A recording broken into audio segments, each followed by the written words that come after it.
Hello. Okay, that's working.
How about now? Hey. Here, I thought I couldn't hear Alex. It was all my fault. I still can't hear Alex.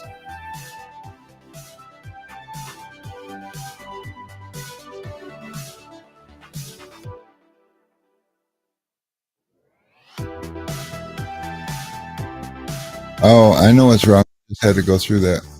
Yo, can you hear me now? Oh, sure can. Okay, I know what happened. NVIDIA broadcast timed out, so I restarted it, but then it had like a bug when it restarted it, and it didn't think any audio or microphones were connected to it. So then I just restarted it a second time, and now it all works again. So Yeah, that's all good. Yeah, I just went through that too. Stupid. It was stupid. Broadcast. What's up, guys? Hey, Lobo. What's up, Rob? T-Town. Billy. Corey. What's going on, guys? Hey, Jeff. What's up, everybody? It's good to see Ryan? me too. Who is Ryan? Who is he?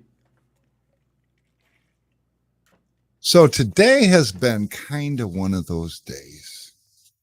Just a little bit.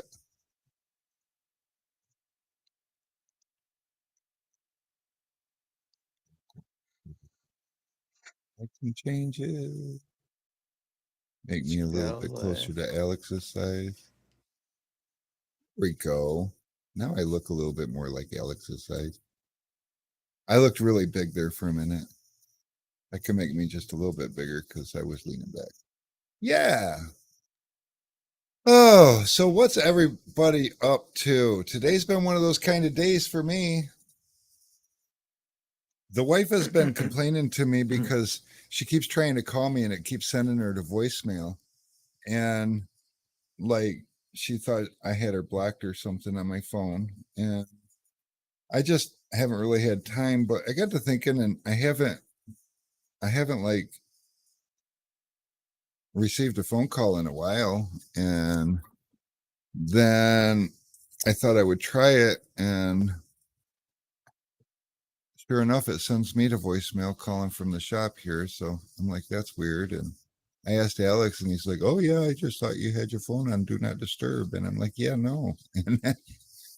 So I think I got to make a trip tomorrow to the phone store because people cannot call my phone. So isn't that exciting?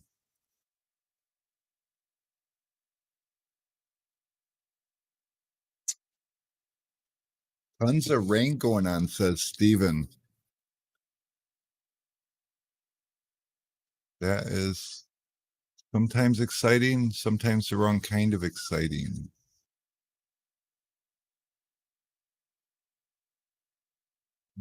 Dun, dun, dun, dun, dun. Just got done checking out these 2 ceramic vehicles I did today. Oh, it's nice when you get a couple in a day or more. Certainly is. We've been playing shenanigans around here, trying to crawl up under each other's skins. So far, it's not working for anybody. So everybody just laughs at each other. I just try to say the most obscure things. He does. And then I call him names. We tried pulling a prank on Ryan. He spent a good amount of time putting together film boxes, which is a pain in the butt sometimes, but he just filled up the whole shelf of boxes. And I'm like, you know what would be funny is if we placed a fake order for 9 rolls of something we got to cut 2436. And it almost worked, but it didn't. Well, we thought he was onto us, so he come in laughing at us. He's like, yeah, ha, ha, ha, guys. And then he walks back out there and he starts grabbing the empty boxes to start doing the film cutting and stuff. And it's like, oh, Alex is like, what are you doing, dude? It's not real. He's like, what? What's not real? I should have just kept on letting him go for it. Yeah. Dude, you do gotta love that T-Town. That's amazing. Oh, yeah. And guys, so we got a couple on a couple of products. We got 1-star reviews today. And I'm not mad about it.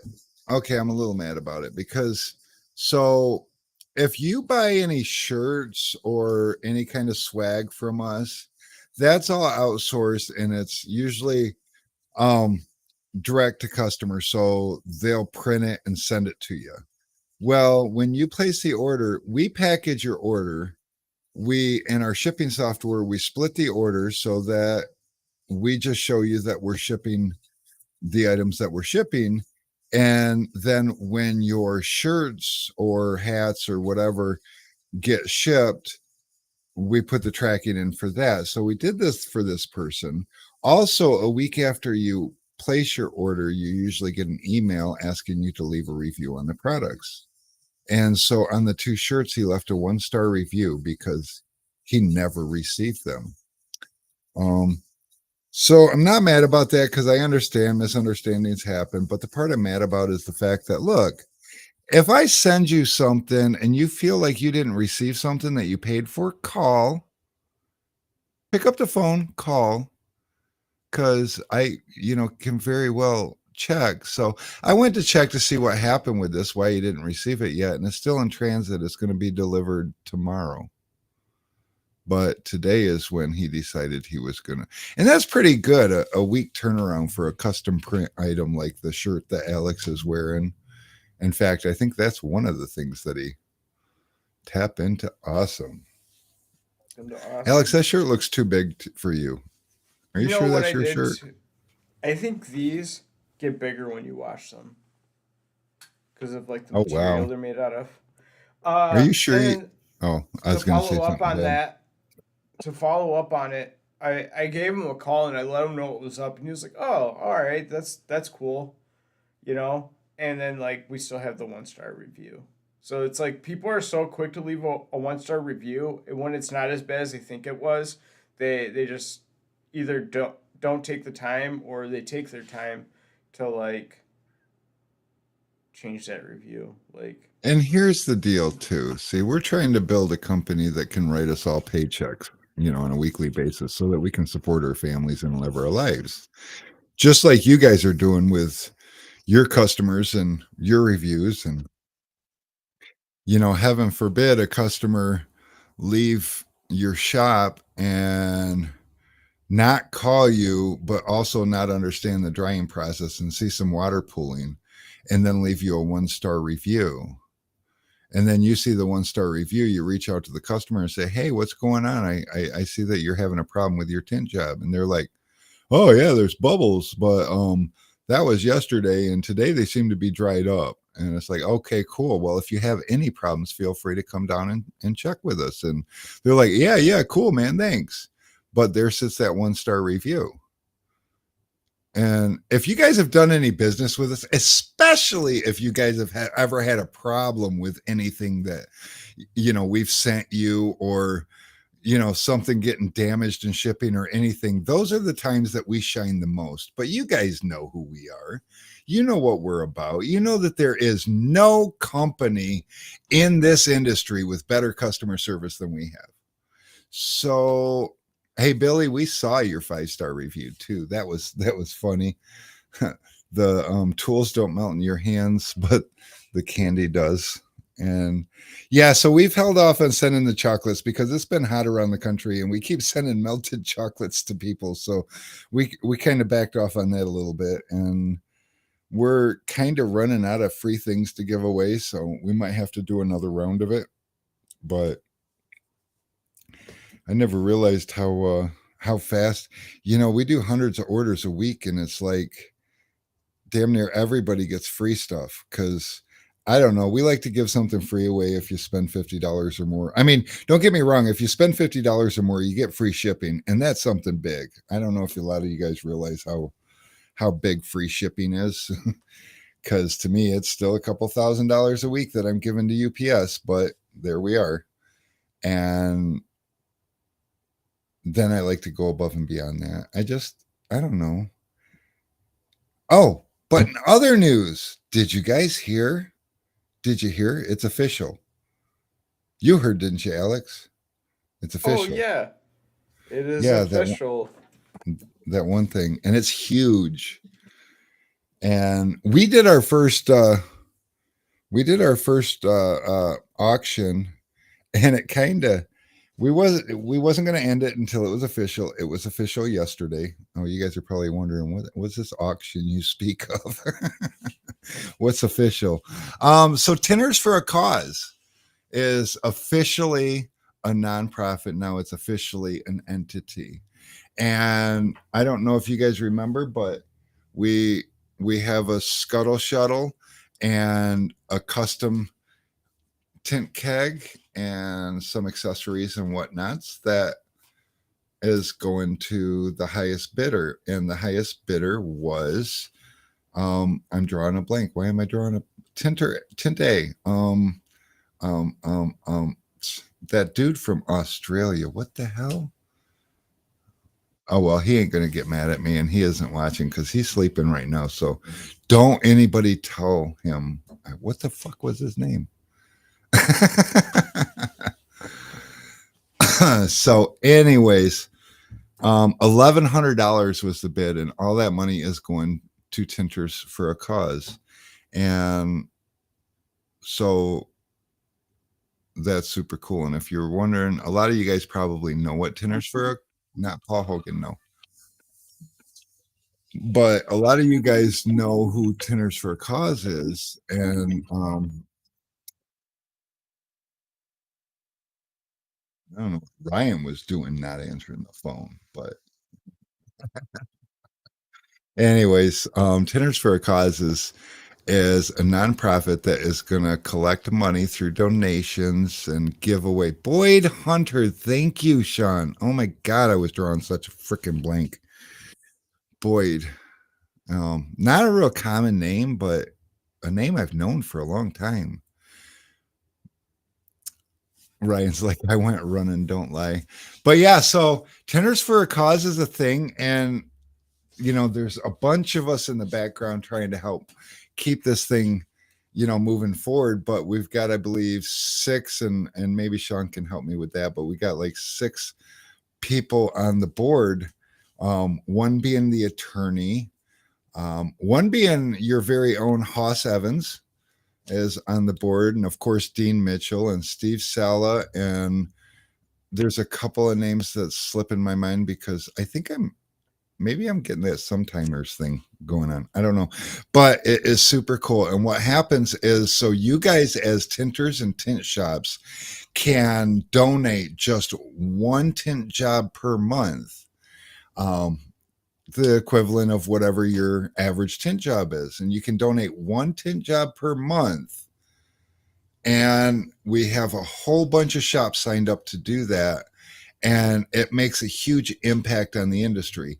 And then people like myself or Sean Vogler over at Solar FX and a lot of other distributors and manufacturers are doing different things. Like I'm going to be doing an auction or some kind of a raffle type situation monthly to donate 1 item per month to continue to raise money. And as an industry, we all pull together and put into this. So this deal gets big because, you know, everybody knows John Little, right? And we saw what happened with John Little when Lark was in trouble, and John became a little bit in trouble because, you know, when your wife is, her heart's failing, you know, it really takes you away from your game.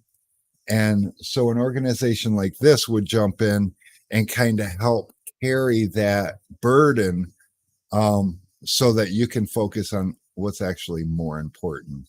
No, Billy, not vacations. Um, oh, vacation raffles, maybe. Okay, yeah, I see what you're saying. Um, but yeah, and like Donnie Dixon, you know, everybody, if you guys probably remember his struggle when he was fighting cancer and he couldn't work, and he, every bit of savings he had, which was supposed to go towards a down payment to buy a new house when he relocated, he spent on surgery and then ran out of money and still wasn't working, didn't have insurance, had more surgeries, had more chemo and things like that. And as an industry, as many of us that could joined forces and kind of pushed and raised about $60,000 to help him through that, which was a drop in the bucket against what he was up against. So that's where an entity like Tenors for a Cause comes in, because if we as an industry continuously put towards this thing, when things like that happen, or, you know, we had a customer of ours, and not a super big customer of ours, but a customer nonetheless, and a friend of another customer of ours local to him, his entire building burnt down and he lost everything. And so we reached out to him, and look, you can't make money without tools. He said he had a temporary place that he could go and just limp by, but it's kind of hard to see what insurance is going to do and this and that. So we basically replaced all of his tools. He's a Lumar dealer. Lumar, amazing company. They stepped in and said, give us a list of the films that you use, and they replaced all the film. They're also a Line X dealer. Line X stepped in and says, let me get a hold of that burned up equipment, and we'll see if we can't repair it. If we can't, we'll just replace it. So it's similar to that, but instead of all the big boys being expected to step up, we're going to have one common central idea that's going to look out for all of us, so that we might not need to be a big Line X distributor or a Lumar um, shop or something with a company that could come in and bail us out. We would be able to just continue to do our things and have the peace of mind and knowing that there is an organization there to help us with opportunities that we would otherwise miss if we got into trouble. So yeah, for sure. It's super huge, and I am super glad that it became a real thing. And Alex is like, would you shut up already? I think I got something to say. Oh no, I don't got nothing. I just wanted to say what's up, Invasion. What's up, Joe? And what's But go ahead. oh nothing. Oh, well, okay. Push this down a little bit. That's kind of in the way. Dean Mitchell, if you send a letter out to all of us, we can send them to our network. Find raffle items. Oh, that's kind of cool too. I do work for resorts and sporting goods stores. They need a letter written that shows what we do. Oh, I love that. Thank you, Billy. Somebody on Facebook tag Dean Mitchell. Did you tag Dean Mitchell? I can't tell because it just shows me the chat of both Facebook and YouTube. But if we are tagging Dean Mitchell in here and tell him to get his butt in here and see what the heck I am talking about. And yeah, Billy's got a little Window Tenors United, I believe, is still a nonprofit. And then if you look at Billy and his home life and the things that he does, a lot of people just surprisingly don't realize what Billy's behind the scenes look like. And many of us actually do. But there is more to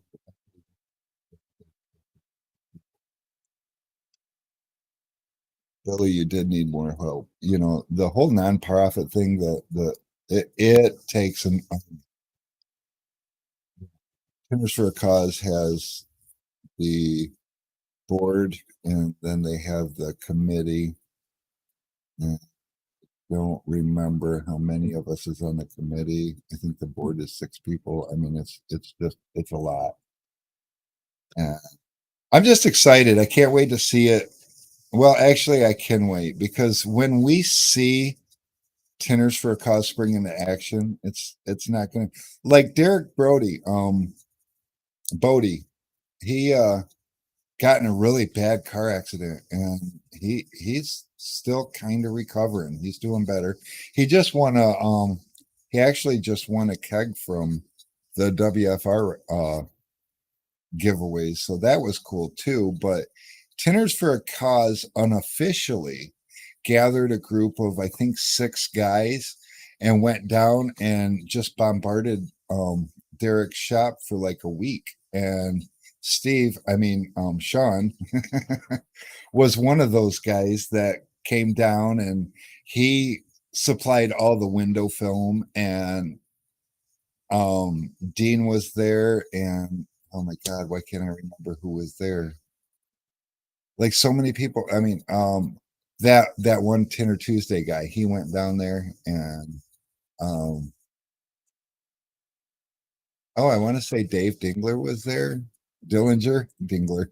That's a behind the scenes name. But anyways, don't call him Dave Dingler.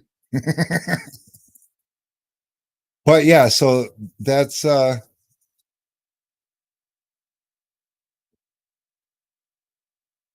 Yep, for sure.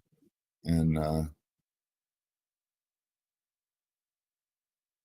as Billy was pointing out, um, we all need to jump on the nonprofits if we want them to be successful. Billy, a lot of people don't realize, and it's hard to understand the money that goes into just about anything. You know, most of the time when we see somebody do something, we see the front side of it, and then we draw our own conclusion as to where this goes or how that's spent. And just like, well, just like business, I mean, a lot of you guys are business owners, or you're trying to become a successful business owner, and so you're trying to grow. And the people on the outside of you, they see the potential of what you're doing, and they're like, "Oh my God, he must be rich." And you're back here trying to pay for window film, keep up with your tools, pay rent, gas if you're mobile, and all these other things and hidden things like insurance and stuff. And people think that you're doing great. And the reality is you're just trying to make sure rent's paid next month. So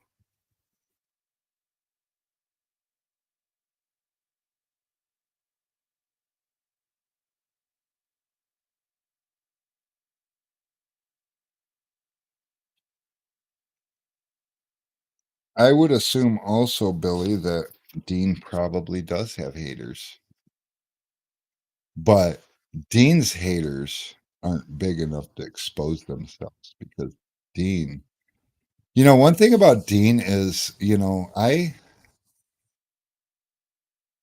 my ego is kind of jealous of Dean. I like to think of myself as a pretty humble person, and I don't like to get any kind of recognition for anything. I don't like to capitalize on any good that I do. But to watch Dean Mitchell out there doing what he does, and the fact that he's real big with expel, and he's got the ability to pat himself on the back and boast about what he's done, because how did we meet Dean? We met Dean when he started making patterns for DAP, and he used to make these videos and brag about how perfect his DAP patterns were for expel and for their software. And that's how we decided that Dean was this magical guy, because he told us he was. So that he's got the capabilities to have an ego just huge. But yet, when you see him do anything, like he was very involved in the John Little and Lark thing, and he didn't drag expel into it. He didn't seek or gain exposure out of it. Yeah. With Donnie Dixon, I noticed Donnie, and I handed that whole thing over to Dean, and Dean, he didn't capitalize on that one bit. I mean, he still did what he did, and he's fantastic at doing what he does.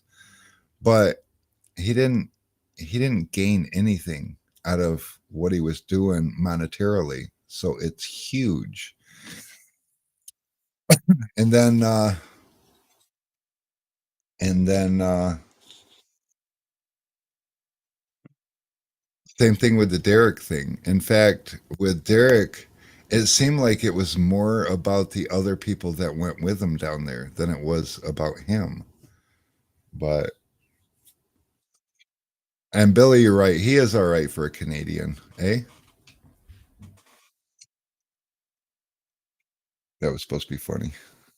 Nobody laughed, not even Alex. And Alex laughs at everything. I'm gonna have to get Ryan out in here, because you can try to make Ryan laugh, or I mean mad, and he'll just laugh at you. So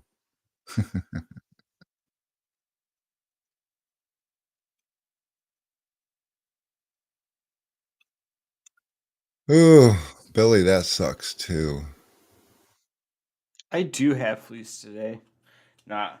I actually I gave my dog a bath yesterday, and it was very tough because my dog is like my size now. So now you have fleas. Makes No, I sense. think I have. I think I have like almost diabetes because I don't know. I have a lot of issues right now. I go see the doctor about it on Thursday, and Doctor's for a hernia. appointments are so fun. And I've had a hernia surgery already, so I'm not really like worried about it. It wasn't like that bad the first time. But who knows? Maybe That's different surgeon, different things. You know, maybe not like every surgery goes as smooth, even if it's the same surgery all over again. I think it'll be all right though. My last hernia was so bad that it needed a plug and a mesh in the same spot. some of us don't even And know what that means. and it got recalled, but I still have it because who cares? And the class action lawsuit isn't worth my time. I think what Well, like you join a class action lawsuit and get like $50 or something. Yeah, I'm good. sometimes you get more. I what was it? I think it was the home warranty scam or something like that back when I was married, and we bought a house and fell for that home warranty thing and didn't think much of it. I mean, we got to use it too, and I thought it paid off for us, but because of that, moving forward, after I got divorced, the ex-wife got a check for like $1,600 and spent it because that's what ex-wives do. Hell yeah. Pretty sure I was the one making the house payments, but whatever, it happens. It was good, but I mean, that was the only time I've ever seen or heard of a class action lawsuit actually feeling kind of beneficial. That was kind of big, especially back then. I don't know. I know I can sign up for the mesothelioma one sometime soon. I've heard of that word before. Oh, Dean commented. Hey, Dean, there's Dean.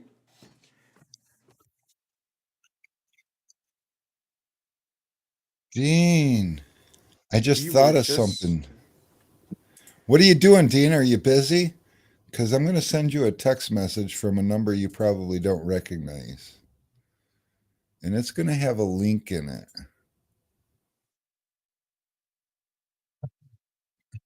As soon as I get my phone out so I can find your number. What's up, Billy? Good to see you. Dean says, "Go ahead. This is gonna be exciting." This is going to be super exciting. Dean is my hero. I want to be just like him when I grow up. I don't know if I want to look like the lead singer from Metallica, but I was thinking if I could look like the lead singer from Motley Crue, that'd be cool. I would dig it.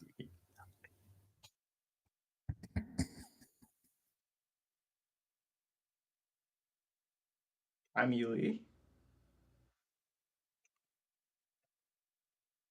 Oh, it's so hard punching in these Canadian numbers.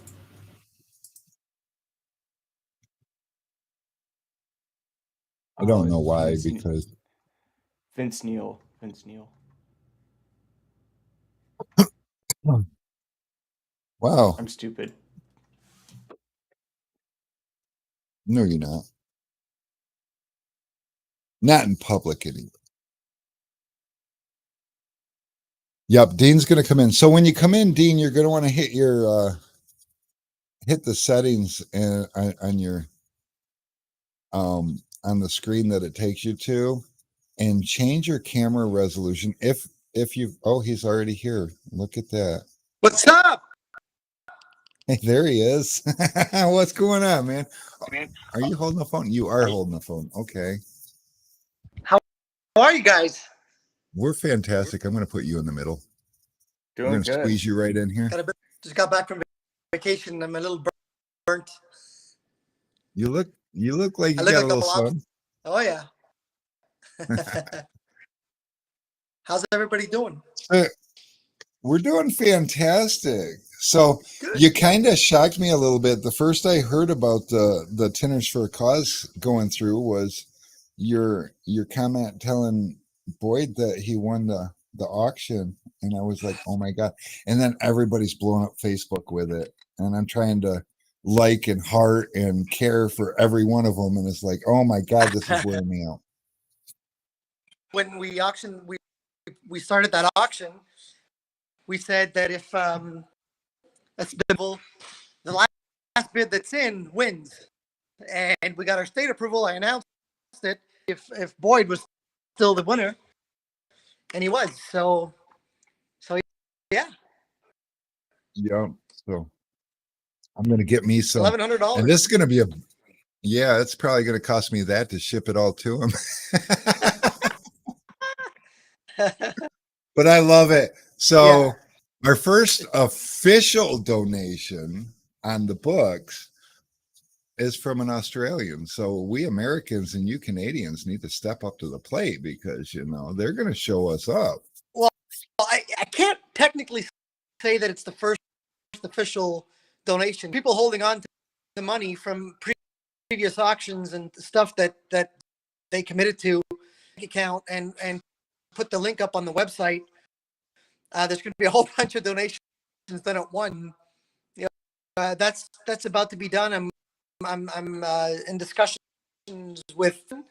I'm going to be flying down to Texas probably next week to go open up, and if all goes well, by the end of next week, the doors to all donations to come in. So right now, if my calculate about anywhere between $15,000 to $20,000 that people are holding on to, let's go, and then we open up the monthly donation from the 71 shops that we have on board. So that's going to be another $15,000 to $20,000 a month, helping out a lot of people.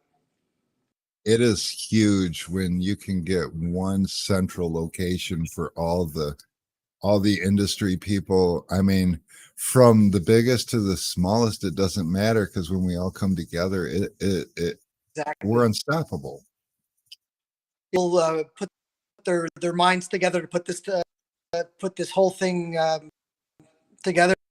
Jim and her team built us a beautiful website that I can't wait to share with everybody, and that's where all the donations are going to happen. And everybody's pitching in to everything you've done in the past couple of years to bring this to where it's at, and Tenors for a cause. It's not me, it's not Steven, it's an industry thing. So it's going to be big. It's going to be big. Oh, yeah. And we've got a list of people that are waiting for help that we couldn't, because we just didn't have our approval yet. So starting to give money away to people that need it. Yeah. So it's going to be cool. It's going to be huge too. I mean, I don't know if people have noticed, but weather systems are changing. So we're probably going to see more. We just had a tornado locally last night, our tornado sirens went off. Yeah. Fortunately, it touched down briefly just for a second in a very unpopulated area. And it doesn't look like we have any kind of loss, but I mean, we don't see tornadoes around here. And the hurricanes, they're getting stronger, they're getting more frequent, there's getting more of them. Floods, we get long periods of droughts and then big rains, and you just never know what you're up against until it happens. And then of course with health things, and Yep. It's a weird world. We all get together and help each other out, and that's what it's all about, Yep. Stick together. Yeah, absolutely, 100%. We've through the years, we've had small groups, I mean, you and a select handful of other people seem to, for the last 3 years now, have been really trying to keep the momentum going without any kind of real entity. And it's been amazing to watch, because through my 35 years, that's not how it's been. When you got in trouble, even 10 years ago, when you got in trouble, you were on your own. There was nobody there looking out for you. In fact, 10 years ago, if you got in trouble, your competition, quote, was actually a little relieved, because then they could capitalize on your inability to take care of customers, and True. it's a Yep. struggle. Yep. Now it's all becoming a big family, and we're all here to support each other. So change. We've been in the industry. You've been at it a little bit longer than I have. Same changes that I have. And that a lot of us old school guys have seen, and it's Yep. really refreshing, because we come from the past was really.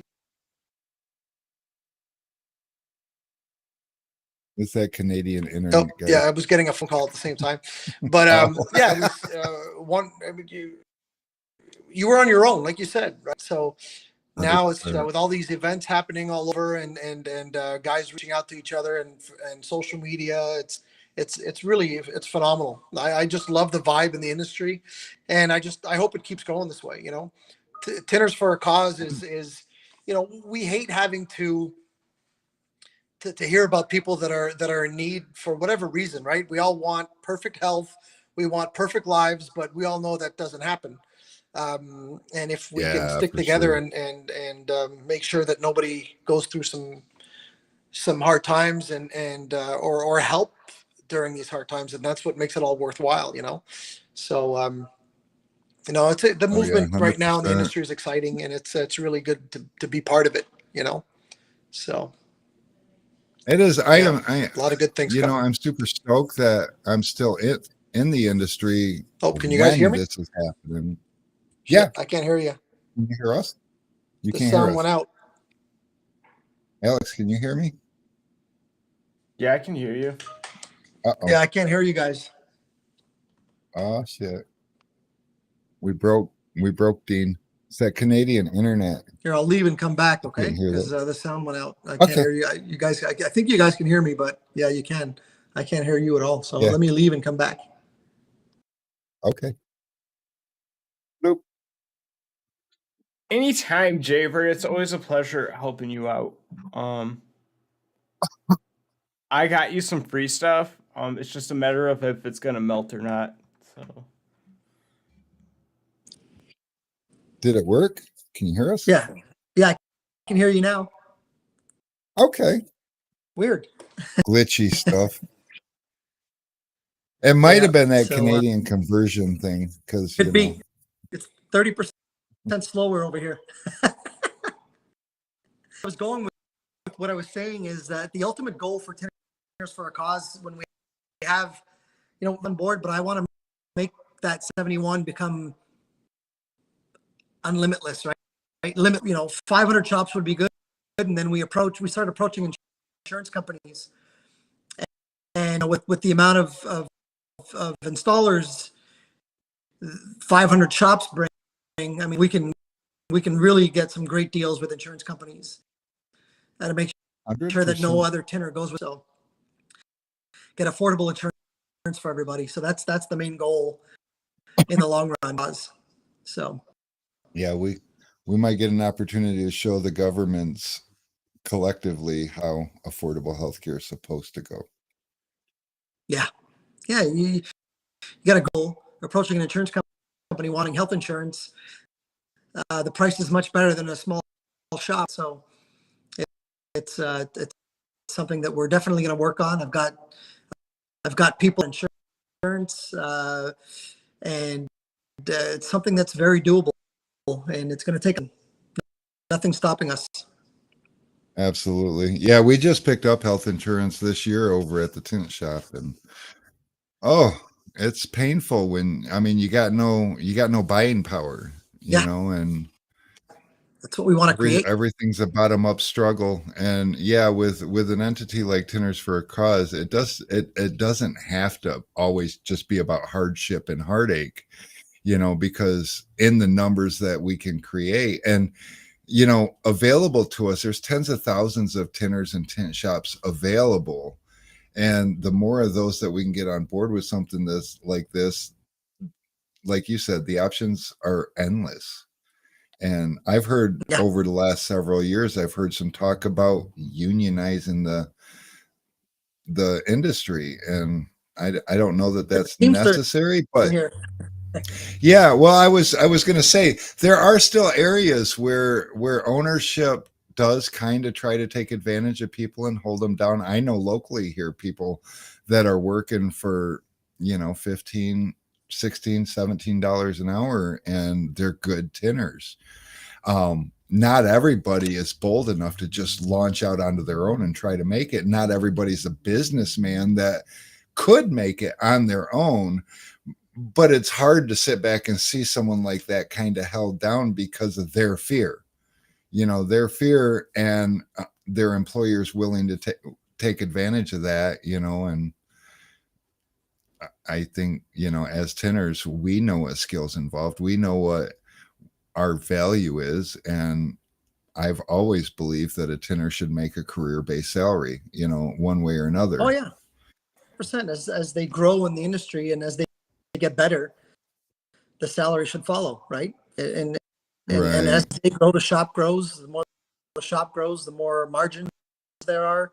I mean, it's a win-win on both sides. So yeah, for sure. So there's just a million different directions a program like Tenors for a Cause can go. And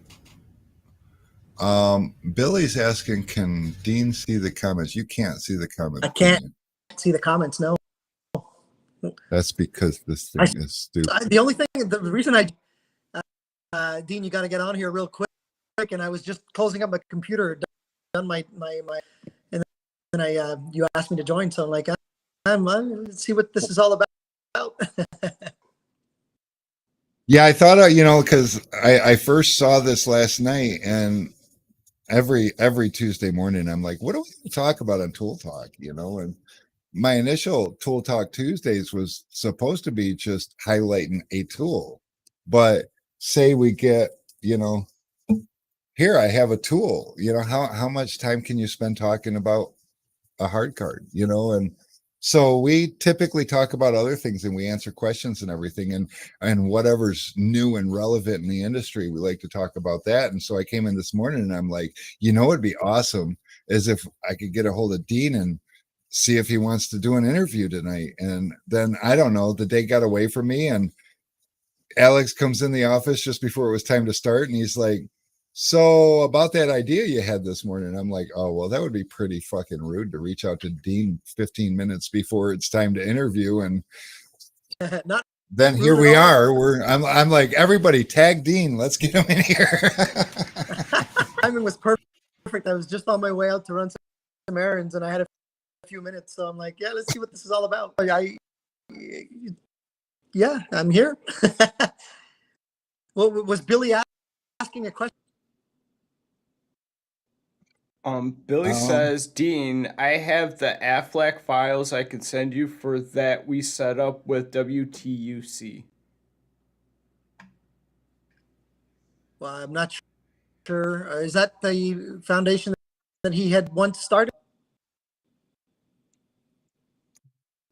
That is, yeah, from Window Films United charity, I think it was. Window Tenors United charity. Oh, gotcha. Was gotcha.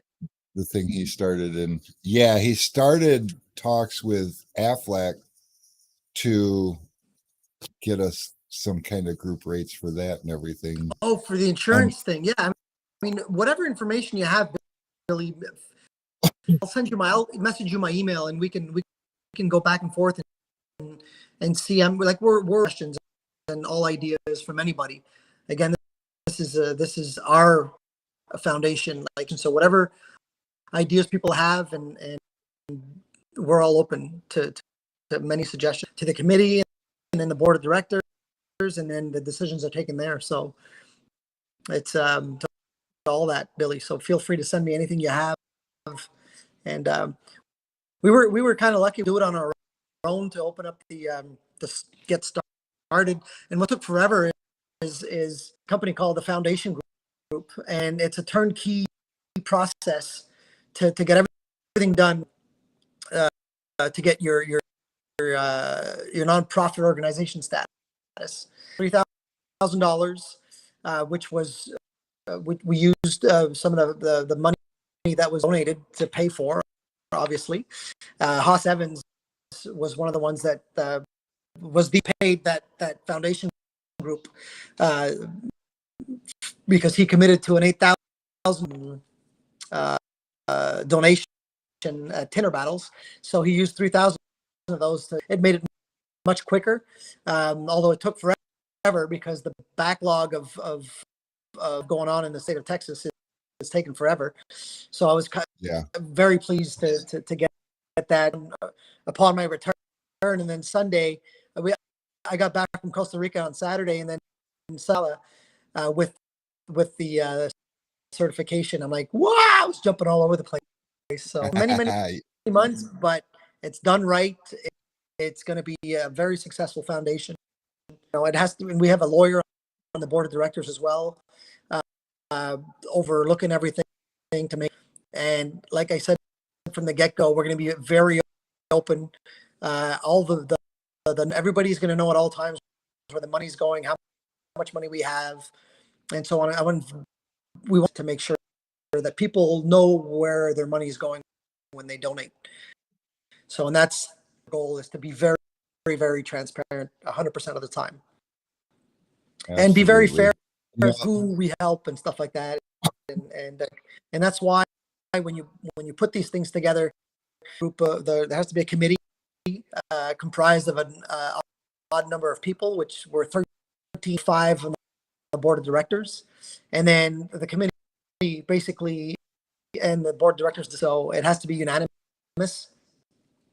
And then, but I'm on my end from people that are requesting help, or people that are referring people that need help that won't. I've got a nice list right now that as soon as we start putting money in that bank account, we'll be able to give out. So, I can't wait. I can't wait to get going. Oh yeah, for sure. That just brings up a thought, because, a lot of people don't realize, but back in several years ago, when Billy created the nonprofit for Window Tenors United, we were still primarily divided. Like, all the groups seemed to be at war with each other. Tenors weren't really happy about sharing information. There was a lot of attacking going on in the groups, and Billy didn't really have a network. But one difference that I see, and I think in our careers and our businesses moving forward, we can all learn from this. But one biggest difference I saw is Billy had a vision, and he tried to create that vision. And a lot of people in the background just bombarded him on it, where Tenors for a Cause had action, and the vision developed out of the action, and people saw the action. So Tenors for a Cause didn't get so many naysayers, because they could see what it was about. They could see the action of John Little and Derek and Donnie, everybody. I don't know. I'm drawing and little Donnie. Haley. Yeah. But see that, and that's those events is what brought Tenors for a Cause. All of us getting together. And I remember the first one we did for John. John actually is the one that came up with the 4 years ago. And then Stephen and I, after that one, said, eventually we're going to have to create on a wider scale. And it just we kept doing these fundraisers, and then we're like, fundraiser relying on people to travel. It's a lot of money. You're relying on hopefully film generous to donate their film, and then shop owners stepping away from their shops and 3 to 4 days on site to make sure that we do enough work to make it worthwhile for. And it's a lot of work. So we're still going to do events, right? We're not just going to sit somebody that needs it. We're still like I'm still going to personally go on site and grab a few tenors. We're going to do PPF events. It's called Tenors for a Cause, but it's installers in the industry, right? It's not strictly for tenors. For sure. This is not only for tenors. It's for vinyl installers. It's for PPF. It's just the industry. So sticky stuff. yeah, we just and we won't have to work as hard to collect, let's say, $20,000 if we need it for a certain cause. We'll already have it, and whatever we do on site is gravy, right? It'll be for a cause decides to give, right? And those amounts have to be justified, and that's why we have a lawyer. You know how it is, right? You give one guy 20,000, and the other guy, the committee feels, did he get 20? I only got 10. Blah blah blah blah. So there's a lot of things that can go wrong, and that's where transparency. And so that's why we're well surrounded to make sure that you said earlier, and we want 100% positive vibe around this foundation, so, and that's what we're going to try to do as best as we can. So the goal is to help, and the goal is to keep the industry united, and that's what it's all about. I applaud Billy for being the pioneer of it all stems from his idea as well. I'm not sure it did work, but you said it back then. We didn't have social media. We weren't able to publicize creating a foundation or whatever. So it was a little harder for him. So again, I applaud him for, and he gave me a lot of pointers.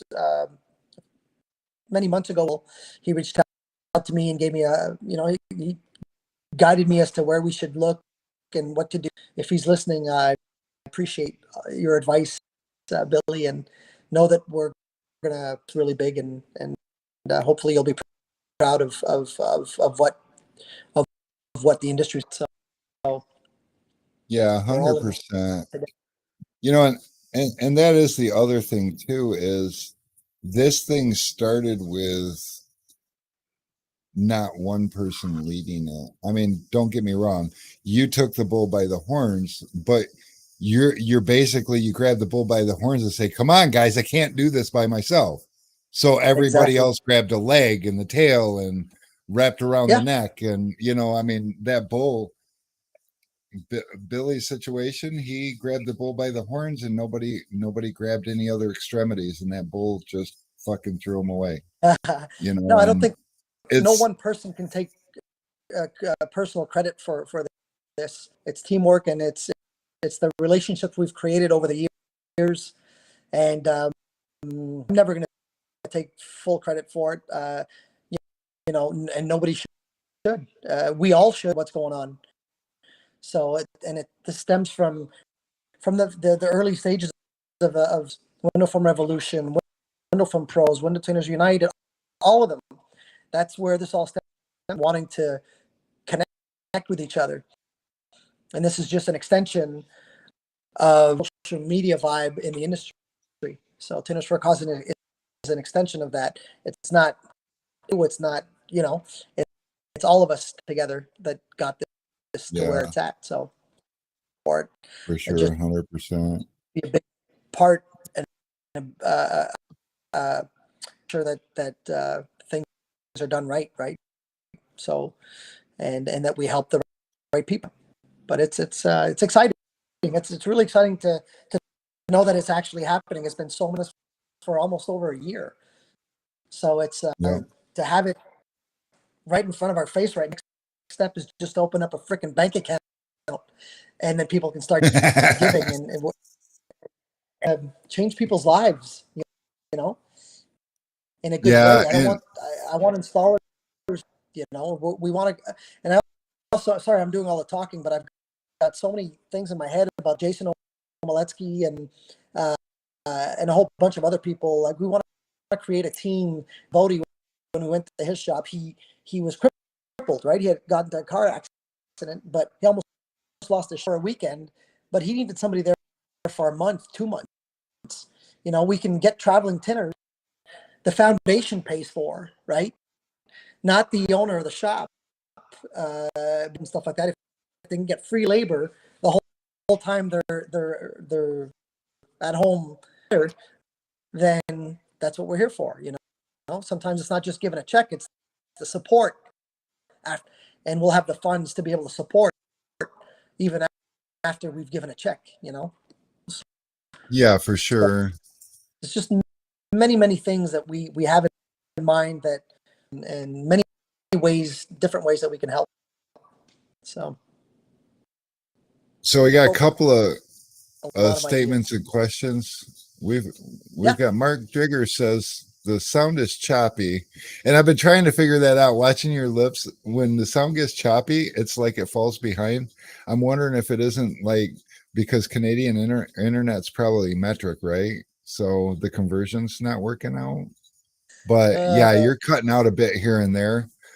So I Okay. don't know if maybe a headset would help.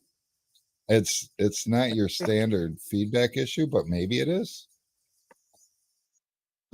And then Corey Case Is it better is now? asking, oh, it might be. I don't know. We'll get, Can yeah, you hear we me can now? hear you. Yeah. Yeah. Yeah. Case is Corey asking Case was what you asking, said?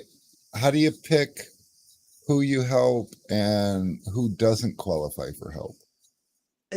That's a very, very good question. And that's stuff we're going to work through as we get going. But right now, we have people, right? And issues are brought to the 13 people in the committee, right? So how do we help? I mean, people are reaching out to me. They're reaching out to others. I get a lot of messages on Facebook asking you, mainly Tenors for a Cause. So these are a list of people right now that need help. And what we're going to do, Wiki account is open, and we've got some funds in there. I'm going to, and we're going to go by.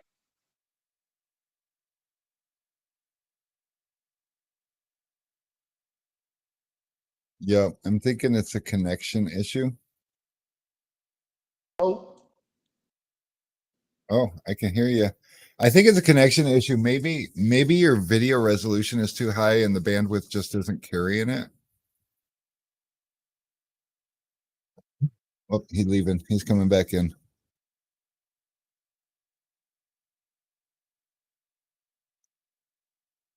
Maybe try going into your settings, Dean, and see if you can turn the resolution down just a little bit.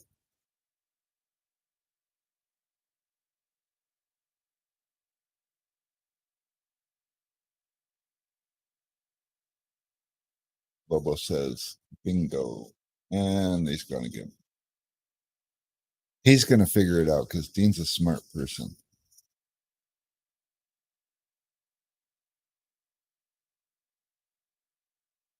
Alex, I think, is talking to somebody.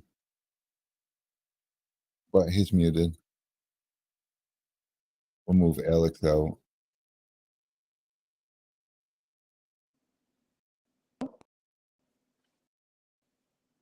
Is that better? can you hear me? It's not. Yeah, I can. It's really delayed though. I think your video resolution is too high.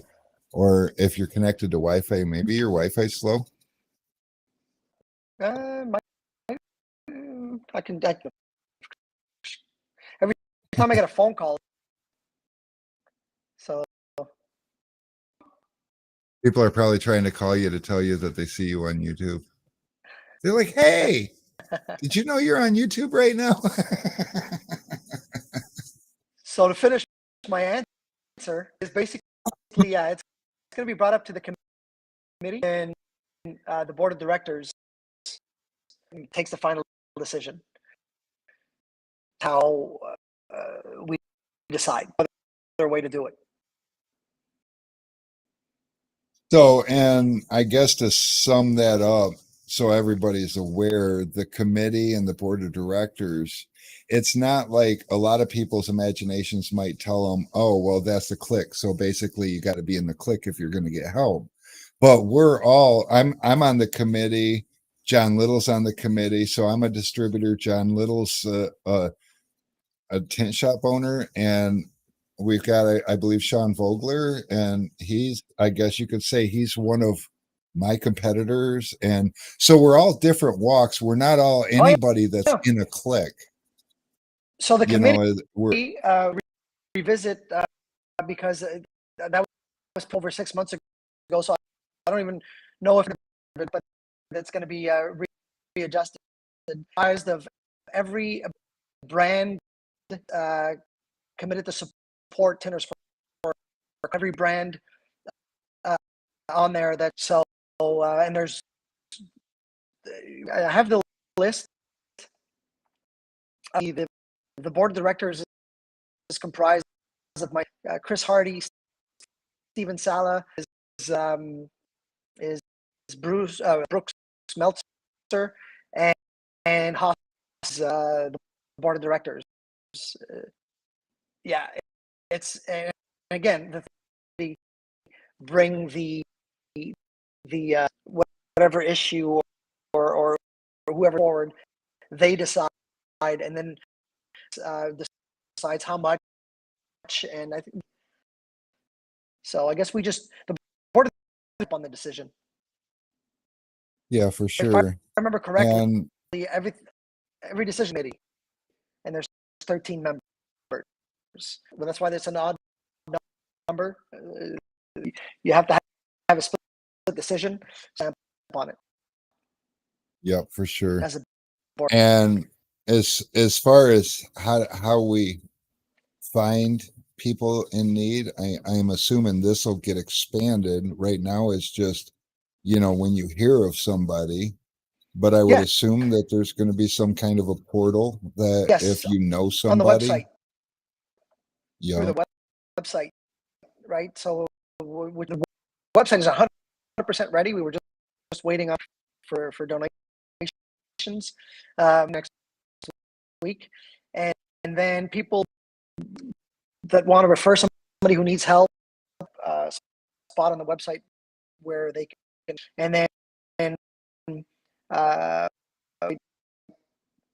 periodically to make sure with the demands, all demands, and we're going to prioritize the ones that serious immediate help. The best example I keep saying upon us, some guy of money to help rebuild the shop. Somebody gets into a car accident. Here's some money in the meantime. Let's so we have to be very and very, very careful. And again, I keep saying as to the what, how, and how much. Yeah, and obviously this isn't going to be something for. Obviously, this isn't going to be something for the guy. Oh, we're going to step on each other again. Go ahead. And I was just going to say where their money is going, and that's why I was how much is in the bank account, how much is coming. Very, very transparent. Yeah, for sure. Because we were talking about that earlier, I think before you came on, that, people looking from the outside at a situation, they see the parts that they want to see, and there's a lot of things that they don't get to see. So with Tenors for a Cause, you start talking numbers like $20,000 a month or this or that, and then somebody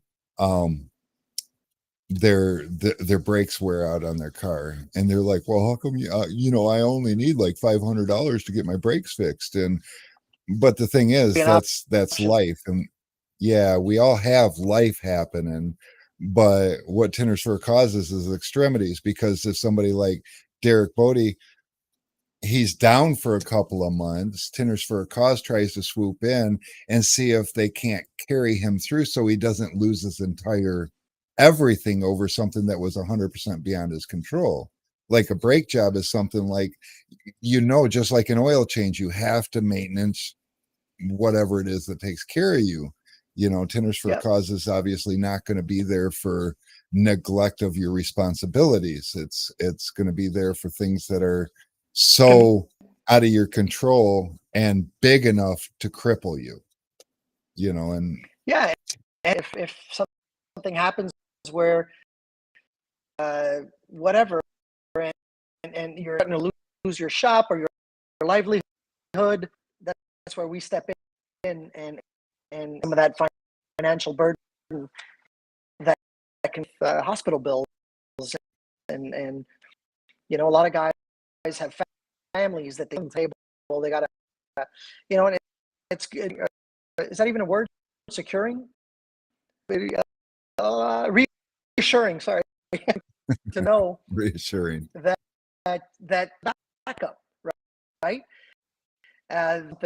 Thing. Obviously, we want people. You don't think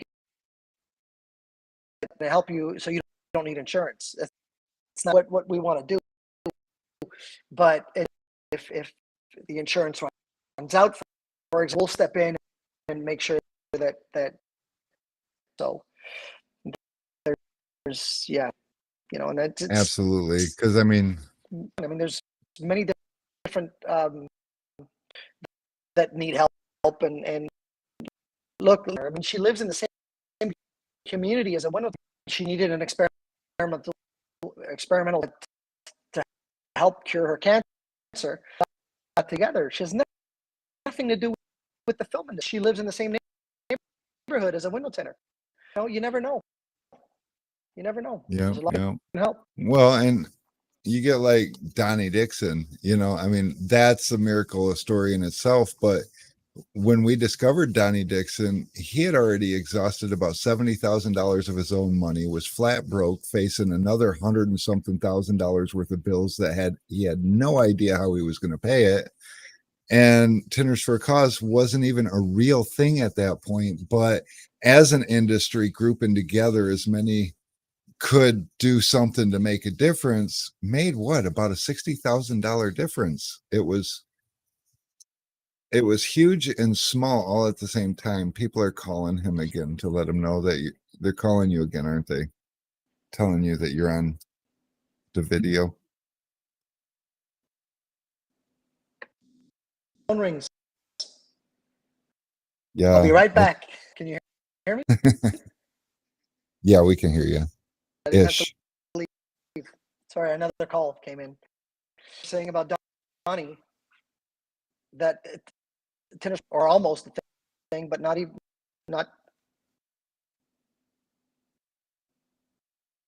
Yeah.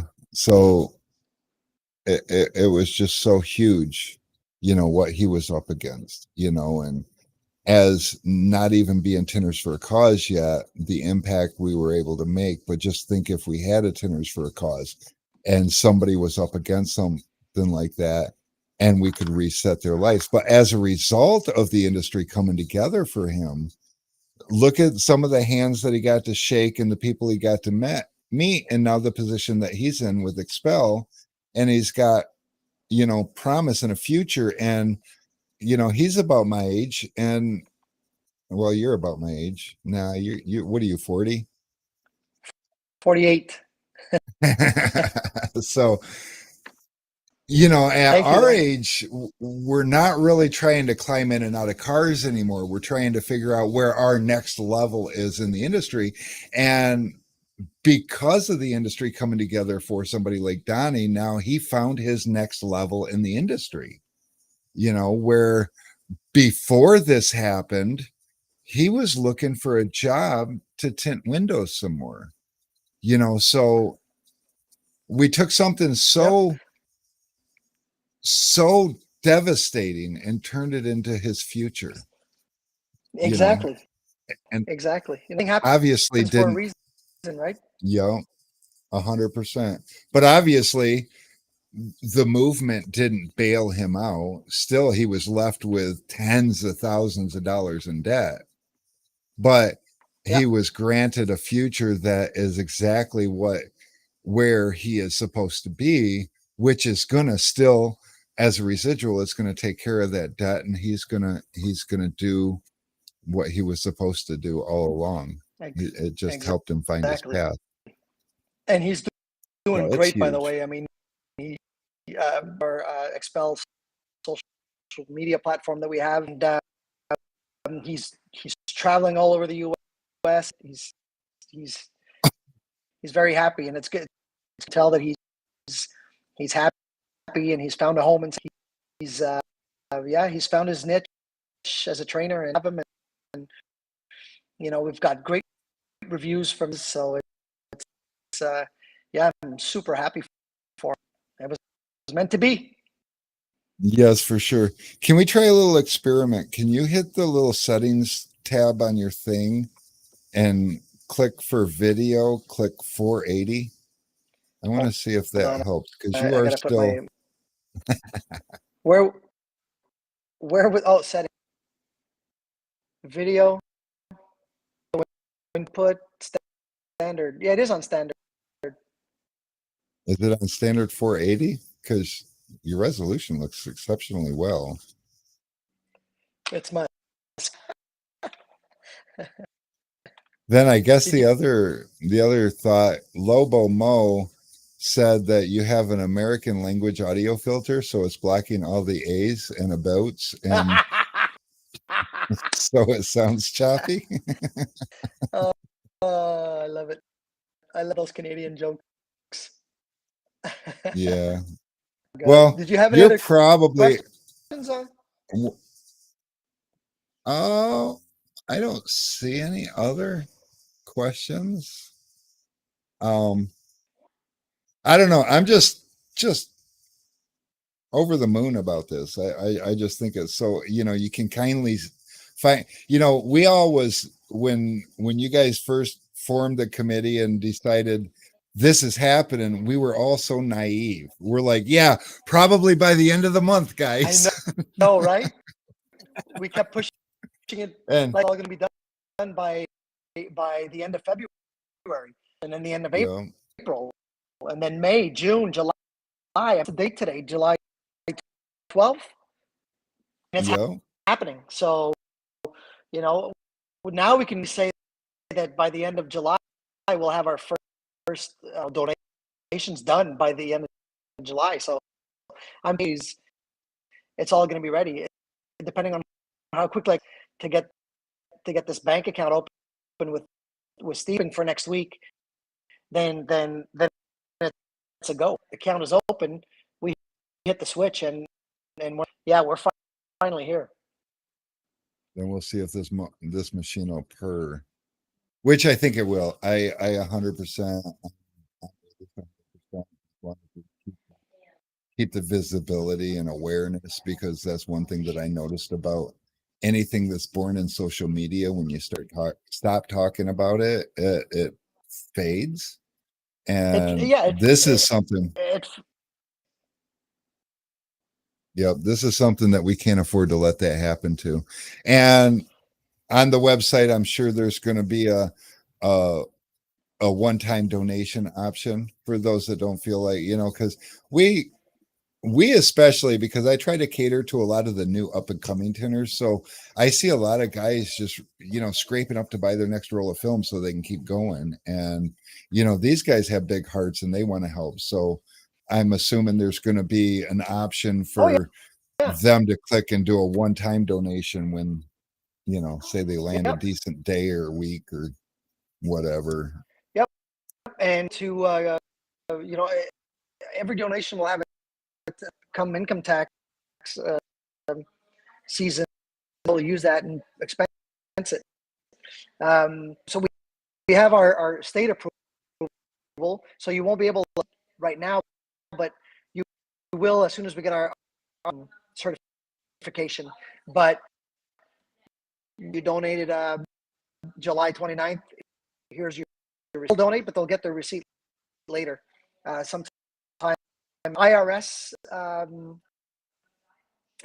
months after the before the not even 6 months. Anyways, we should. So come tax season next year, you'll have all your receipts. As much as they want. But yes, there will be one-time donations, and then everybody that subscribes the proceeds of one tin job per month will get a monthly quiz that it's time to donate. And if you want to remain on that list, you donate once a month, the minimum, no maximum. And if you don't donate in a row, then we just take you off the list, and you can come back anytime. Hold it against you if you don't. But we love you if you don't either. So, some people months that they can't donate, that's fine. You 3 or 4 months that you don't donate. Being taken off to come back the month after. So it's just a reminder that it's time to donate. That's annoying. So Yeah, for sure. if it's emails, and if you don't, then you won't be getting the emails.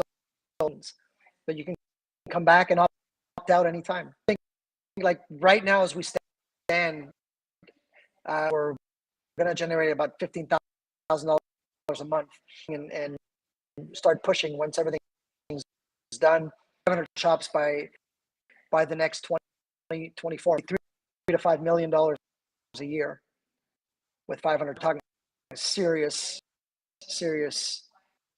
money. And that'll put the foundation in a very capable situation to, and most of us, we have a hard time even imagining numbers that size, and what that's about. But if you look at the industry and the size of the industry, there's really that much need out there. There are so many people that run into problems that we never even hear about. True. But the more exposure this gets, the more people start seeing it helping. And especially those that get help that didn't even know it existed, then they're going to be ambassadors for it, moving forward. Look at Donnie Dixon, look at John Little, they are so for this because they didn't ask for anything. When I asked Donnie if I could share him with a few people, he was hesitant. He was like, I think he was a little taken back, like I'm okay. And he really wasn't, but that's our mentality in life, is that we're alone in this, and so then when a group of guys comes up and says, we got you, all of a sudden it's a life changer. Yeah. Yep. And it goes to ask for help sometimes, but that's what we're going to help you, and especially that I think we can generate.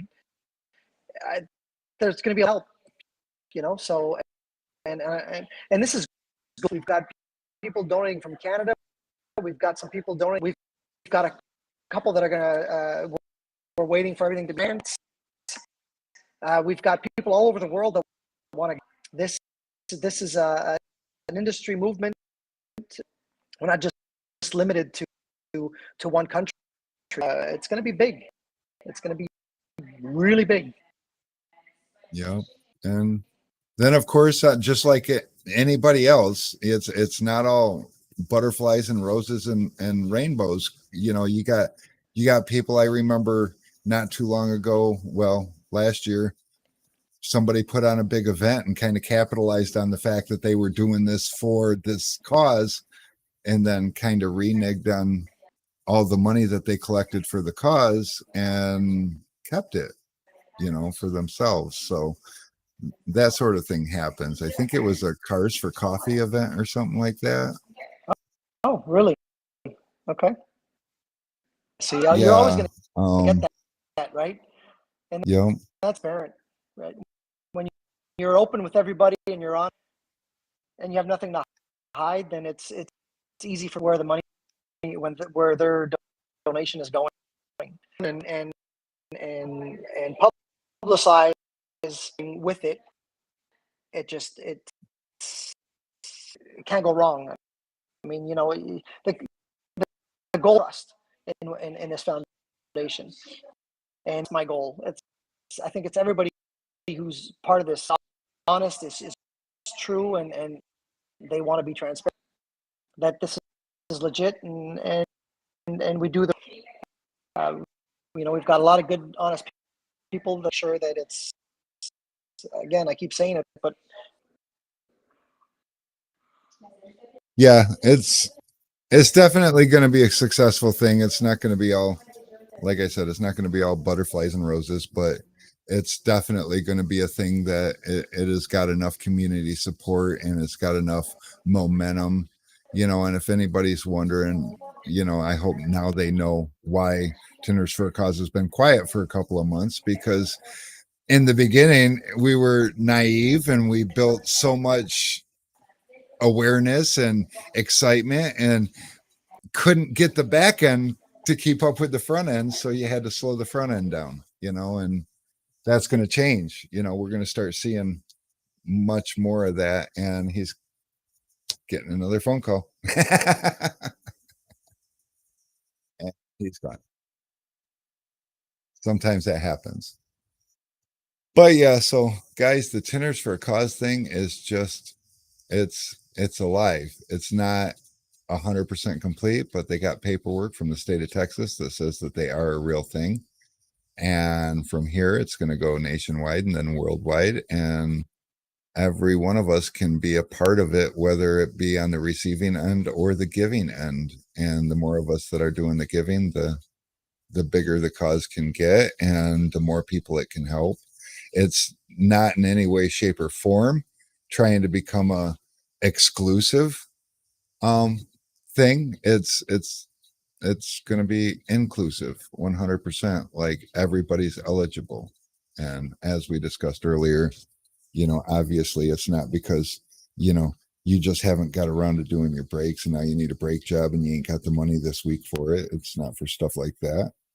And here he comes again. Dun dun dun. And it always puts him in the corner.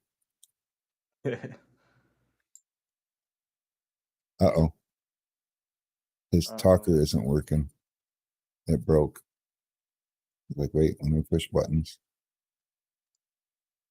He sounds like he can hear us, or it looks like he can hear us.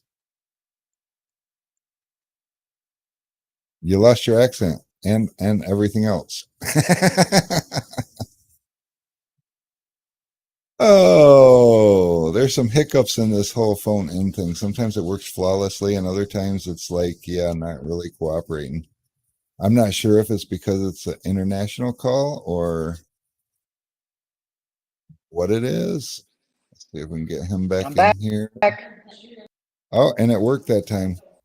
That's exciting. My phone's been going off the hook and everything. Well, that is okay. We were happy to have you on here. I think that it's just been like, I don't know. This has been a ride, and I was really feeling today like it is possible that there are some questions, and there were, and I think they got answered, and hopefully. Hey, and if any questions that they want to answer, reach, just look me up, Messenger, and just send me a message or questions. I'll gladly do it. Open related to so if anybody has any or whatnot, just reach out to me. So. Yeah, for sure. And I'm assuming that we're going to have a little bit of what do you call that? Media stuff, so that people like myself and other companies that have websites that people frequent to, I would like to be able to have a little bit of linkage there to bring awareness and people can check it out. And because obviously the more places it's visible, the more people can find out about it and become a part of it. So yep. And the one last thing I wanted to say about this is people's eye, like the window film industry and the PPL about, and I think it'll bring value when they see the unity and stuff like that. So its foundation is going to be help, but to bring value to our a lot of good things are coming. So I'll be last minute like that. Thanks for, and we can do this again. Interview next time. I'll make sure my phone doesn't ring. Well, I was going to say also next time we can get together and try to work out any bugs that we might have like before the broadcast. I mean, that's shame on me for lack of planning. No but when we started this whole thing, I didn't have any audio, and then Alex didn't have any audio either. And then of course it would only be fitting that when we bring you in, your audio wants to, act like all of ours. And yep. We just make people wait until we figure out our audio, though, because obviously if they can't hear us, but yeah. guys. The joys of being Appreciate live. you. Yep. All right, man. We love Take you, care, man. guys. Love Good hearing from you, Dean. you too, Have guys. a good one. Having me. We'll talk soon. All right. We'll see you. All right. So that's our very own Dean Mitchell. And that was, audio choppy as it can be. And that's, like I said, the joys of being live, I guess. We didn't pre-plan that. And when it was time to start the thing, I just kind of gave up on them. But then the topic came up and I was like, hey, let's get them in here. And yeah. It was meant to be. Yeah. As you guys can see, the lack of planning and prep can really bite you in the ass. Well, you know what they say. Impromptu interviews and talks are ones that come from the heart. None of that was scripted or thought about beforehand. It was on the spot right there, raw and ready. Yeah, and even though you guys only heard like half of it, that was uncut half, and the other part that seemed like it was cut, I think it's the Canadian metric internet, personally, but that's just me. And Martin, you're welcome. We had discussed it around here and decided that we hadn't sent Martin anything in a little while. We should send him some of these goodies. And so I hope your candies got there in good shape. My guess is they were all melted because we're getting a lot of that. It's been hot. So, when it's hot up here in Michigan, we know the rest of the world's hot because, the only people further north than us is like Dean. And I think it's hot where he's at now too. So yeah, that's crazy. But it's finally summertime, so we should act like it and stop sending chocolate. 100%. Cash says, I thought only Tenor Tuesday had the audio issue. No, Cash, when it comes to live, we all have the audio issues. Oh, there's a Charles. That means Tint Squad is done for the day. Cash says, oh shit, I forgot my Reese's in the freezer. Good call. Good call. That's for sure. Martin says that they arrived safe and sweet. That's nice. That is super cool.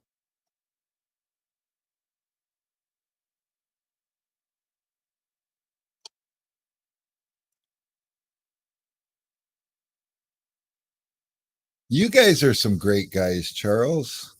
That's all I can say about that. You guys really contribute to making all of us over on this side what we are. I mean, if we didn't have the support that we have, everybody who acknowledges anything and the things that we do are not for acknowledgement. But if there was zero acknowledgement, there would probably be a whole lot less visibility of who certain people are and what they're doing. It doesn't necessarily mean that Tenors for a Cause wouldn't still be happening. It just probably wouldn't be as successful. This show may or may not still be going on, but it's a whole lot easier to commit to an every Tuesday, fire up the show and hang out with you guys because of you guys. If we didn't get the reception we did, we might not be. What do you got going on here? You might want to unmute before you start explaining. I heard you went through an experimental let's try every sprayer type thing that there was. I've never even seen these before. I don't know. Where'd that come from? Charles. Oh, he was like, I found that's one of the good ones right there. That's a got a lot of hair and it's got CC hair all over it. He probably used to sleep with it. Probably. Yeah, there's a lot of cool stuff in here. You said that there's like older tools that no one uses anymore that he has a collection of that he thought about bringing. That he thought about bringing. Well, I that works out have, great. Huh? you know those like vent windows and vans and the older pickup trucks. They got the quarter glasses that vent out. That's got the Yeah. little roll pins that hold. I actually got a tool to pop those roll pins out of those vent windows, and it's at home in my garage. And I just went through my garage and cleaned up my garage, but I didn't clean up my tools. So I don't know exactly where that tool is, but I'd like to bring that in because I'm sure a couple of these old timers would remember it. But it was made by Equalizer. It's got a little pin pusher. It's basically a set of channel locks, and on the top, it's got a hole where the pin pusher goes through. So you put it on one of those, and then you squeeze it, and it pushes the pin right out of the hole. Because otherwise, see you, Charles. So otherwise, Rick says you would bye. use a punch, Okay. or some kind of small screwdriver or something to push it out. And sometimes those plastic hinge or latches would break, and those are no fun. But then Ford was one of the last ones to start making the change, and they switched over to little plastic push pins that had they became really easy. So that tool went to the wayside, and then most of them just got rid of having that problem. I think Dodge was the last one to hold on to it with their vans, and they're pretty much done. Now Chevy's got some on their van windows, but they usually put a frit around them, so you don't even have to mess with them anymore. So, yep, 100%. But yeah, so he brought me some good things. Mary's been cleaning up around the shop over there and just bringing me all kinds of the old stuff that I didn't care to bring with me when I came. And now she's like, I'm tired of holding on to this. She asked me the other day, how much do you think that barrel of Squeaky Monkey weighs? And I'm like, too much to bring to me. Haha. It's a 55-gallon drum.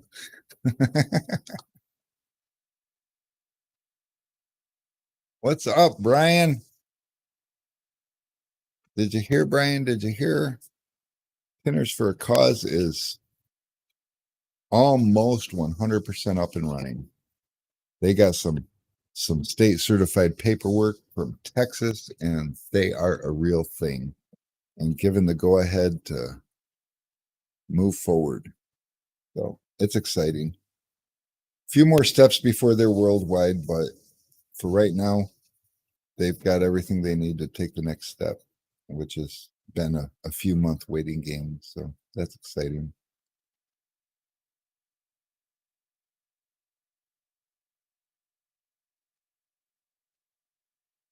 So the other question is, has everybody gotten a little squeegee keychain?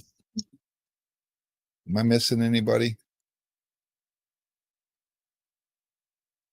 I know Martin got 4 of them because Martin's over in Puerto Rico, and is it Puerto Rico? Yeah, yeah. Alex would tell me if he was listening to me. Who, Cisco's in Puerto Rico? That's the question. Later. Yeah, he's in Puerto Rico. He left again. I thought he already left. He came back. I'm not sure why. At what time do you apply Squeaky Monkey? So Squeaky Monkey is when you spray the window and you notice the water beads on it and you can't quite coat the window because the water won't stick to the window, it just kind of falls off. You dry the window and then you'll lightly mist it, only enough to add just a little moisture, not enough to get it wet. And then you'll put some Squeaky Monkey, basically before you're clean and prep, you're going to want to use it. And it's a scrubby, you're going to use like a white scrubby and put a dab, about a dime or a nickel sized dab of Squeaky Monkey on it, and you'll work it in a circular motion.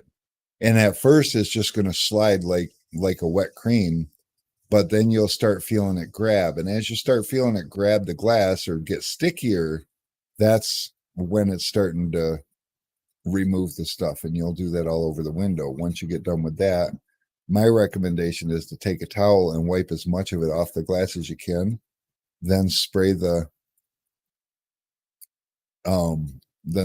window down and prep it like normal. Marquise Paul said, have you guys noticed that the effectiveness of the ATR decreases if you have a bottle that was opened a while ago? No, I haven't noticed that.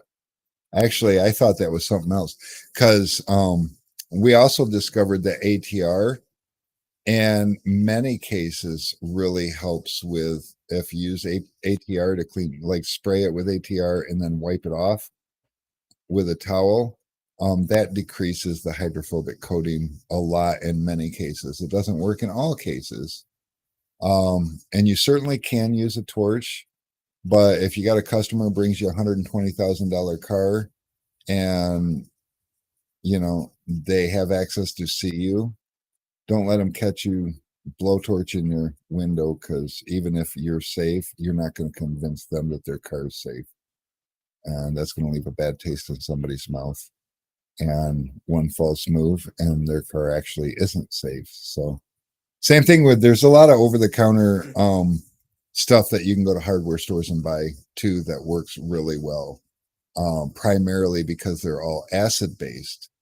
And if you use an acid-based product on a really expensive interior, there's a good chance that it's not super safe for that interior. And that's the whole reason why Squeaky Monkey was put out. Squeaky Monkey is 100% safe wherever water is. So if you can get a door panel wet and you didn't ruin it, then you can get Squeaky Monkey on that same door panel and won't ruin it. Now, that doesn't mean that the soft leather and stitching and stuff like that, if water's going to damage it, Squeaky Monkey is 95% water soluble. So Coca-Cola also works, but we wouldn't want to get that on a customer's interior. I heard somebody tell me toothpaste works too, but see, the problem with toothpaste is, you ever get a drop of toothpaste on your shirt, it's there for good until the next time you wash it. And sometimes it's still got a little white spot on your shirt after you wash it. So there are a lot of things that will remove coating. I mean, sandpaper technically will take the coating off of glass, but then you're going to have to explain to the customer how their glass is all scratched. Coca-Cola, you're going to have to explain to the customer how their interior is sticky and they all of a sudden have ants. An acid-based cleaner, you're going to have to explain to the customer why their adhesive is failing. Same thing with ATR. ATR works, but if you're not careful and you get it on the panel and it soaks in, and it's a fabric or vinyl coated panel and it starts letting go because it's an adhesive remover and the adhesive is being removed under that panel and it's starting to bubble, then you'll have to explain that. See, so Squeaky Monkey is just simply a safe alternative. There is no such thing as a tool that is the only tool for any job. We're awfully closed-minded if we think that there is, but that's why Squeaky Monkey exists, because it's just another option, and it's the safest option I could come up with. I mean, there's many different ways, and the torch way is probably the quickest and most effective. But if you ever played with a torch, if you get close to something, even the quickest it could go wrong.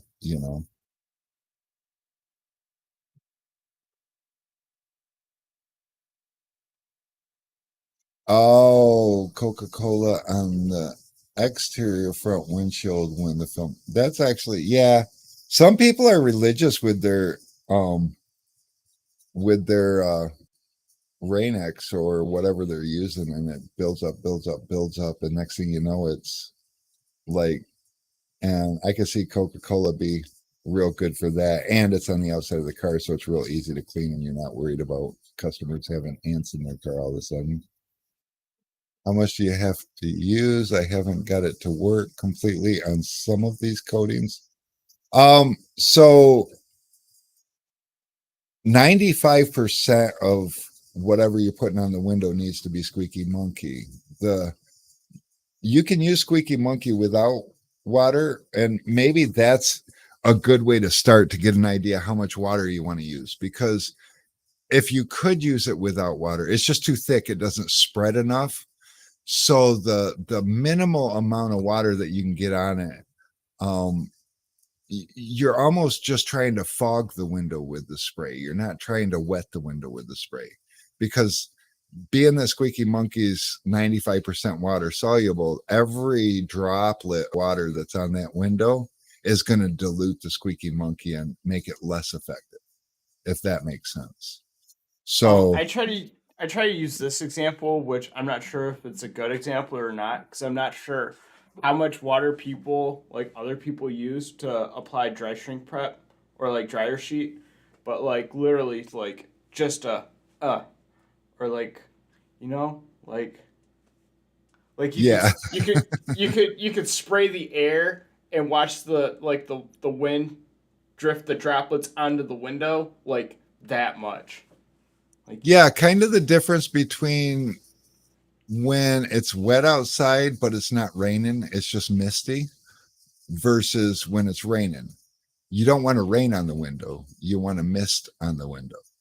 So yeah, like about a morning's dew's worth, yeah, maybe you less. don't want any water droplets on the window. If you got water droplets on the window, you've put too much on the window.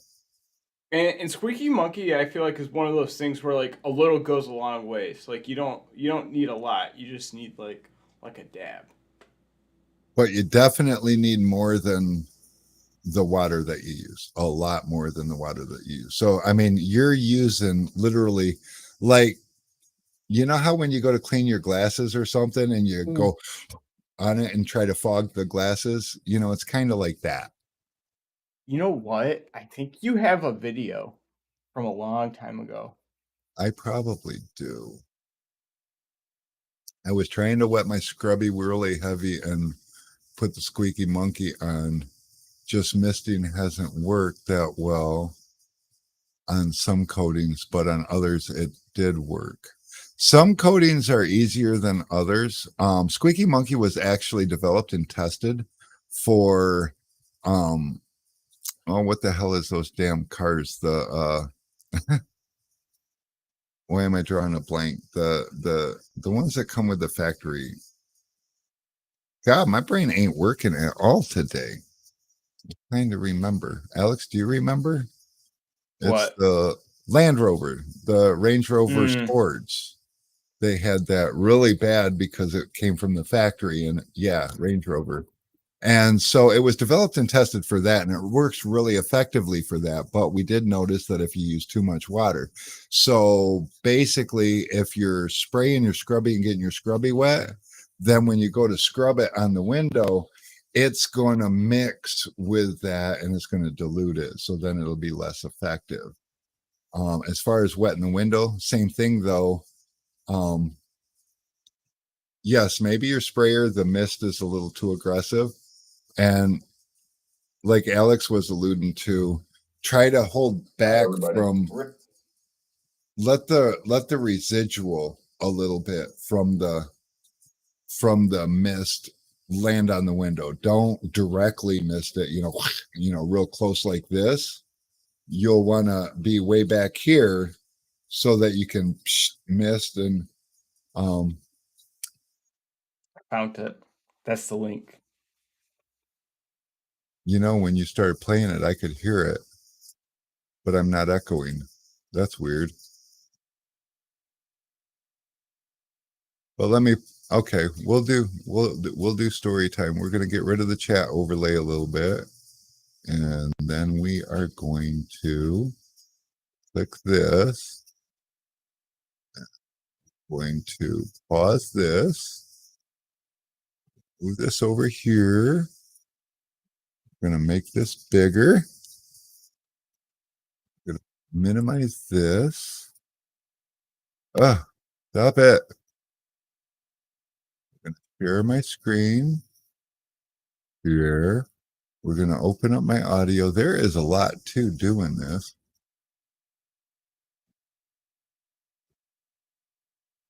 Can you believe that was 4 years ago? It's crazy. That was 4 years ago. Damn, Squeaky Monkey been kicking it for a long time. All right, we're going to try this. So.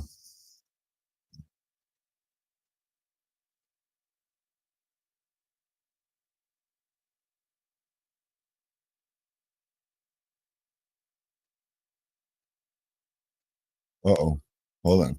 Today I'm going to tell you a little bit more about the Squeaky Monkey Rewind to Raw. It seems to have a lot more benefits. Can you hear that? Initially, it was designed for. I started because people wanted to know what's the real benefit behind a Raw.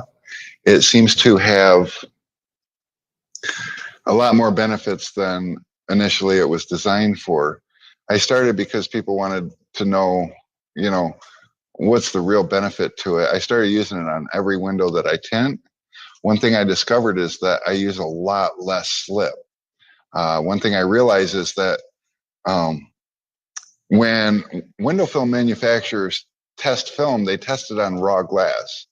These are real world glass. Here, it's got things like, Armor All. Some people use different glass cleaners. It's 2-in-1 glass cleaner. They got hydrophobic properties on it.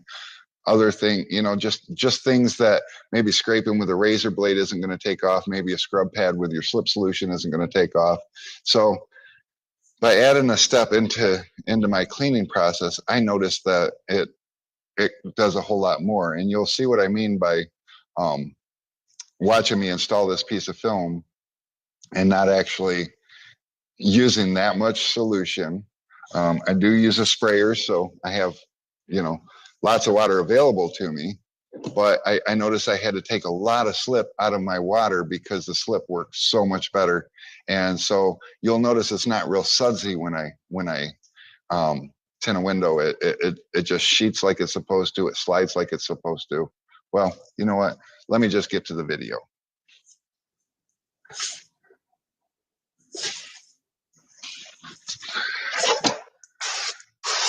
So as you see, this isn't a window with any problems. I don't have any beading issues or anything. I do like to rub my hand over a window to feel if there is anything on this window that's going to give me some left behind, something.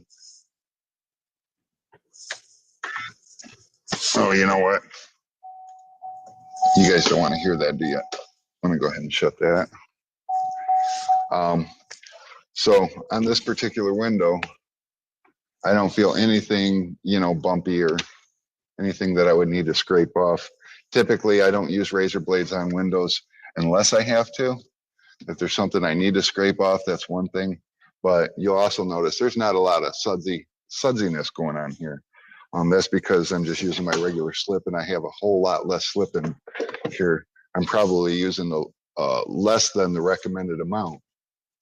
So take your scrubby, wet your scrubby, the window's already wet. Take some Rewind to Raw and just a little bit, doesn't take much. And we'll take that and scrub it on there. Now, there's abrasives in the Rewind to Raw. We don't want to do that. There's abrasives in the Rewind to Raw that's actually scrubbing the glass. So any of those little fine coatings that you don't even realize are there gets taken off. And who knew that so many windows had that little coating on it? So then I'll bring this up here. And this is not a laminated window, but another thing that I noticed is this Raw, it cleans out that top channel of a laminated window really well, giving me a much cleaner top edge. But now that I have all this, we re-rinse it because this is a cream, so it's a little thick. If you was to just squeegee after scrubbing it like that, you might leave some of those scrubby lines in there. It's been brought to my attention that you do want to re-wet your window, which is something I always do. I enjoy this pink clean. So soft. It does a real nice job. And another thing people don't realize is when you're using your regular installation squeegee, this top edge, even though it doesn't cut your fingers, the harder of a squeegee you use, the more apt the edge of the squeegee is going to get damaged. So this is pretty much my basic prep, and I'm going to go ahead and just rinse the edges. I do leave the center of the window dry. Some people don't. Let me show you how much slip we use. I have my pattern already here, so we're just going to go ahead. I like to mist it because in case there's dust in the air. And that is how much water I use. And we're going to switch this back over here. I am going to bring my piece of tint back to the window. And yes, I'm placing this lightly misted piece of tint on a dry window. You notice I'm not hurrying any. And then I'm just going to slide that right up into place. You know, so many people want to say, you know, I add a little bit more slip for this, I add a little bit more slip for that. Now you'll notice I'm not bottom loading this window. I'm a 30-year tint veteran, and it's really hard to get me out of my rhythm. So I just slide it into place. I'm a two-stager. I'm going to call that a pretty decent edge. I'm pretty happy with it. And yes, I do like the red line squeegee. I like the double bevel because even though I'm aware that this top edge is my biggest offender for tearing up this edge, I like a double bevel because if I screw up and I squeegee this wrong, I am going to nick the edge of this, and I want to be able to flip it over and just keep tinting. But this is pretty much a done deal. And for you bottom loaders, if you ever wondered if putting so much slip in it to get it to slide is bad for adhesion, yes, it is. The more slip that you put in there, the less tacky. This, with the Rewind to Raw and the hardest squeegee blade I could find, tends to work real well together. I like my shank because it's real nice for tucking, and I can slide this piece right in there. And you'll notice I don't have a lot of suds going on here because I just don't. So, and then we'll slide that in there.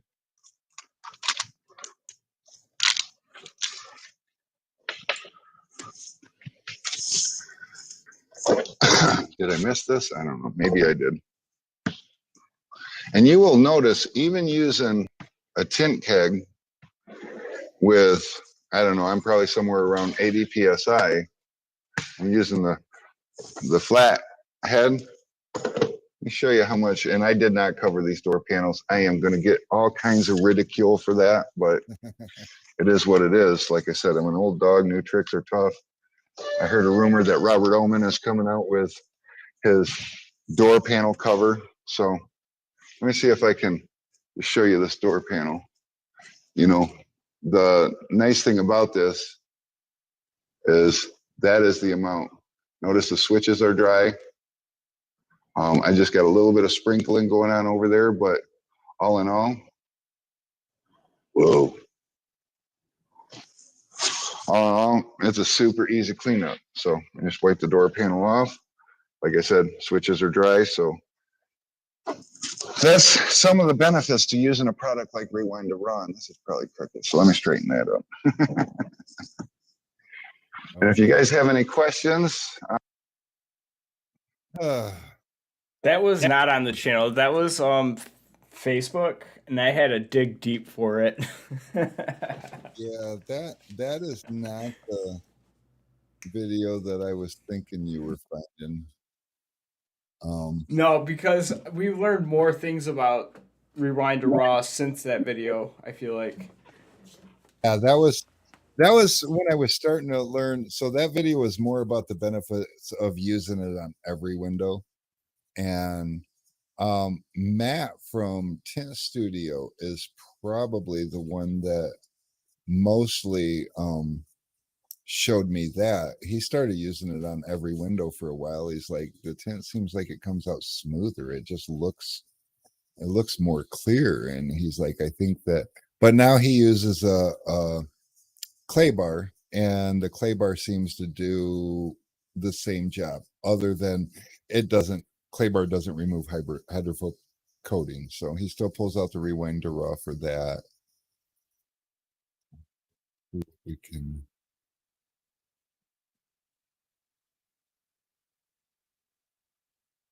see what we can find.